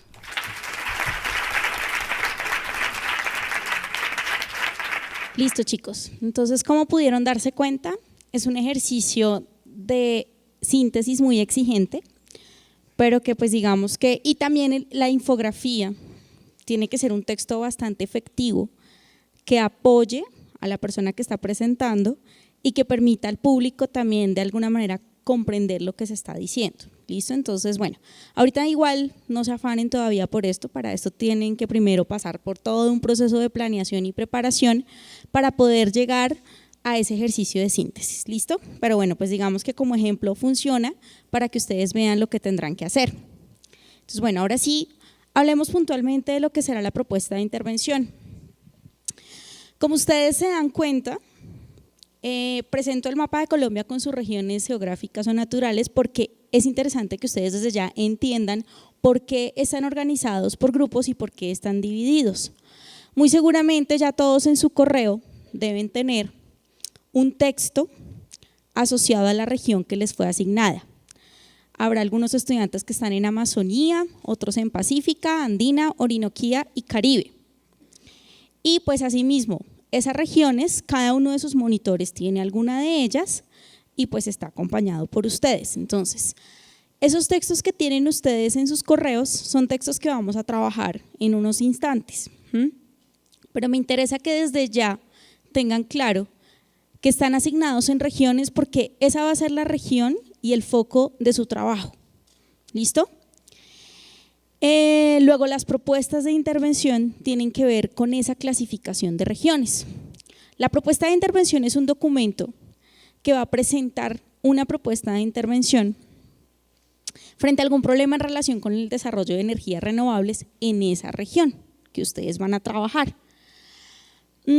Claramente ustedes tienen que hacer un reconocimiento del contexto de la región, un análisis de los proyectos que hay allí ya de energías renovables y claramente empezar a identificar unas problemáticas que pueden estar sucediendo en esas regiones en relación con esas energías para ustedes poder hacer una propuesta de intervención. ¿Listo? Entonces, en eso consiste el documento. Ahora vamos a mirar cuáles serán esos componentes y cómo vamos a hacer ese proceso de elaboración del documento. Entonces, ¿cómo va a ser la elaboración del documento y cuáles son y cómo va a influir eso en la evaluación de ustedes?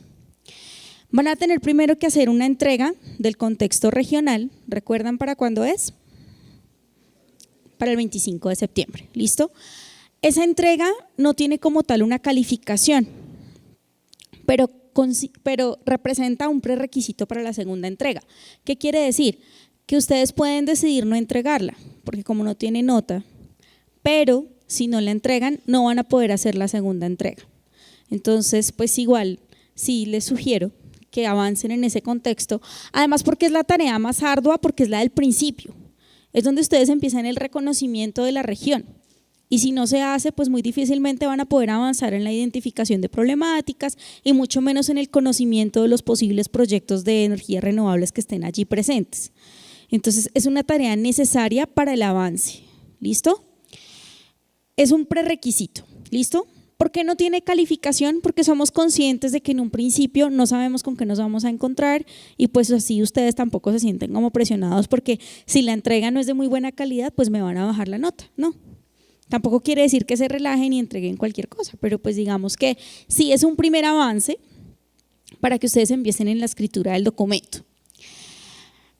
El segundo avance que ustedes van a entregar corresponde a los puntos 1 al 4 de la propuesta. Ya vamos a ver cuáles son esos puntos, ¿listo?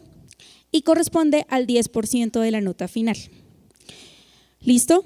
Y la propuesta de intervención ya como tal, finalizada, terminada, con todos sus puntos desarrollados, corresponde al 20% de la nota. ¿Listo?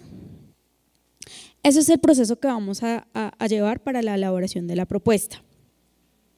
Ahora sí miremos cuáles son esos componentes para que ustedes los tengan claros. Lo primero que tiene que tener todo documento, pues una introducción, ¿listo? Para situar al lector frente al texto que va a leer, para ubicarlo, para nosotros poder entender cuál es el documento que ustedes nos están presentando.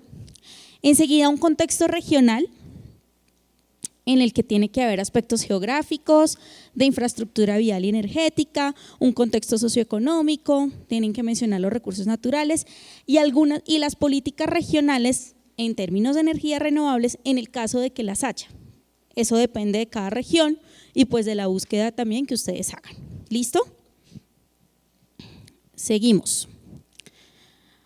Entonces, tengan en cuenta cuáles son los puntos 1 y 2. El punto 1, contexto regional. El punto 2, proyectos de energías renovables en la región. Para la segunda entrega, acuérdense que es del 1 al 4. ¿Listo? Vamos con el tercer punto. El tercero son los problemas asociados a energías renovables. Entonces, aquí ustedes ya, después de que tienen todo el panorama, empiezan a hacer ese análisis. Ese análisis de las problemáticas que haya presentes en la región. Qué pena, es que acabo de recordar algo que olvidé en el punto anterior y quiero recordar acá. En el segundo punto de los proyectos, como pues, ustedes saben, la universidad tiene sedes en esas 5 regiones. Entonces, para esos proyectos, además de los otros que se puedan encontrar, es importante que ustedes revisen lo que aporta cada una de las sedes pues, de la Universidad Nacional en esos proyectos, porque pues los hay. Entonces, pues se los digo para que lo tengan en cuenta a la hora que estén elaborando el segundo punto. Bueno, el tercer punto, como les decía, son problemas asociados a energías renovables y pues aquí no solo tienen que hacer la identificación de esos problemas, sino describirlos. Describir cuáles son esas problemáticas, qué sucede en la región con las energías renovables. En el punto número 4 vamos a mirar el potencial energético de la región. Entonces van a hacer una presentación y un análisis de ese punto. ¿Listo? Hasta aquí viene la segunda entrega, que van a hacer en octubre. Después de esto es que nos vamos a ver para hacer una realimentación, es decir, cómo van en términos de esa escritura, qué ha pasado, ¿sí? Pues claramente sus monitores también ya habrán tenido que hacerles esa revisión y ya podrán decir muchas más cosas sobre esas entregas. Para el punto número 5, ya esto es para la entrega final, viene la propuesta de intervención interdisciplinaria. ¿De qué se trata? De una propuesta que abarque los aspectos socioeconómicos, técnicos y la viabilidad. Entonces ustedes pues creo que saben un poquito más de ese tema claramente que nosotras. Y como punto final, las conclusiones. ¿Listo? Entonces, para la entrega final se agregaría pues los ajustes que tengan que hacer en los puntos anteriores, dependiendo de la realimentación que ustedes reciban, no solo de nosotros, sino de sus monitores, y el punto número 5, la propuesta como tal y las conclusiones del documento. ¿Listo? Bueno. Entonces acá se aclaran cuáles son esos componentes para que ustedes los tengan presentes y supremamente claros a la hora de hacer las entregas. Primero, contexto regional y después, contexto regional, proyectos de energías renovables de la región, problemas asociados a energías renovables y potencial energético de la región. ¿Listo? Hay unos criterios formales de presentación de la propuesta que aplican a todo el documento, que serán pues las referencias bibliográficas citadas en el texto. Pueden usar formatos APA o IEEE, pues son bastante usados acá en ingeniería. La extensión del documento debe ser de 8 a 10 páginas, incluidos gráficos, imágenes, tablas, cálculos, bueno, lo que ustedes utilicen en su propuesta, pero sin referencias bibliográficas, es decir, las referencias bibliográficas van aparte de esas 8 o 10 páginas de texto que incluya la propuesta de ustedes. Y pues ya estos son aspectos muchísimo más formales de tipo de letra, tamaño y el interlineado. ¿Listo? ¿Hasta aquí hay algún comentario, pregunta? Por allá veo una manito, ¿no? ¿Todo bien? Listo. Entonces, ahora sí, vamos a pasar a la parte. ¿Ya están circulando las listas de asistencia? ¿Sí? Listo, gracias. Vamos a pasar a una parte donde ya ustedes van a empezar a planear la escritura de sus documentos. Entonces, espero que estén organizados por grupos, ¿sí? Porque ya aquí el trabajo es por grupos. Entonces, en este momento ya ustedes conocen no solo quiénes conforman su equipo de trabajo, sino la región a la que pertenecen, porque ya tuvieron que recibir a sus correos, el texto correspondiente a su región. Pues quienes tengan su celular, tablet, computador y pues con el Wi-Fi pueden acceder al documento. Entonces, ¿qué vamos a hacer? Además de que tienen ese texto, señor. El grupo 47 para efectos del taller se divide en 2 grupitos de A5 como si fuera común y corriente. Por favor. Bueno, entonces, a excepción del grupo 47, todos deben tener en sus correos el texto de alguna región. Entonces, y además esta ficha, que es la ficha que aparecen allá, no se preocupen por no entender lo que dice la ficha, pues porque la tienen ustedes en sus manos, solamente quería presentarla pues para que supieran que estamos en este punto. Aquí están los títulos de los textos que tienen. La región Amazonía debe tener geografía económica de la Amazonía colombiana. El grupo de Andina, región andina, fisiografía y geodinámica de los Andes de Colombia. La región Caribe tiene composición de la economía de la región Caribe de Colombia. Orinoquía, sabanas inundables de la Orinoquía colombiana. Y la región Pacífica, problemática humanitaria de la región Pacífica colombiana. Entonces, la idea es que claramente es evidente que por la extensión de los documentos no van a alcanzar a leerlos en esta sesión. Pero ¿qué nos interesa? Que empecemos a hacer una lectura estratégica y que tratemos de diligenciar lo que más podamos de la ficha de lectura que tienen ustedes. En su primera parte, la ficha contiene unos datos como título, autores o autor, año, tipo de documento. Después se les solicita que presenten el propósito comunicativo del texto, es decir, cuál es el objetivo que se pretende el texto. Palabras clave. No sé si todos los tienen y si no, pues la idea es que ustedes, al menos en una primera lectura, en una lectura preliminar, traten de identificar algunas palabras clave. La estructura del texto, entonces son ideas que aportan al desarrollo de ese propósito mucho más amplio y que claramente deberán estar como, pues que ustedes las tengan como muy presentes. Y como parte final, una síntesis que presente de manera sucinta los aspectos relevantes para la propuesta de intervención, es decir, cuando ustedes mencionen la estructura del texto y si se dan cuenta por los títulos, probablemente no todo lo que tenga el texto les sirva a ustedes. Es importante que ustedes conozcan el texto, pero no todo lo que hay allí les va a servir para sus propuestas. Entonces, lo que ustedes van a hacer es, ya en esta parte final de la ficha, en esa síntesis, seleccionar lo que ustedes consideran que sí les va a aportar para la escritura de su propuesta, ¿listo? Del documento, para ese gran contexto que tienen que hacer en un primer momento. Si tienen alguna pregunta, pues levantan la mano y con mucho gusto Naikeli o yo asistimos para resolver sus inquietudes. Entonces, en este momento ya pueden empezar el ejercicio de lectura. Ya miramos qué tiempo tenemos. Trabajemos 25 minutos para alcanzar a hacer la realimentación y alcanzar a hacer algunos comentarios. ¿Listo? Por ahora 25 minutos. Como les digo, sabemos que no van a alcanzar a leer todo el documento, pero intenten abarcar lo que más puedan. ¿Listo? Empiecen, por favor.